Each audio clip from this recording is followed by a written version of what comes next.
A massive fire erupted in one displaced people's camp in Al-Khokha district in Hodeidah. According to Yemen Today reporter, the fire caused serious damage in the camp. This report has more details.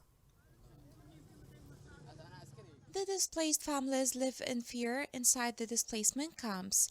Even if the sources of threat change, the tragedy remains the same. As soon as their battle with cold, diseases, and rain ends, fires break out and devour their tents to face another tragedy that is not any easier than the previous ones. Yesterday, after Friday prayers, a fire broke out in Al-Alili camp in Al-Khokha district, south of Hodeidah Governorate. According to local sources, the fire destroyed 6 homes for displaced families living in tents built of fabrics and sheets. I saw the fire. Everyone was screaming and running around. I rushed to help despite my condition.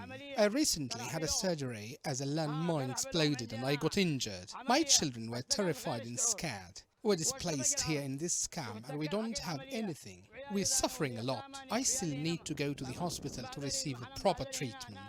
The displaced people in the camp rushed and were able to put out the fire before it reached the rest of the tents and caused a disaster in the camp that contains hundreds of displaced families who were forcibly displaced by the Houthi militia from their villages. It was pointed out that the fire destroyed all the food aid and shelter materials inside the tents, and the affected families became without food or shelter.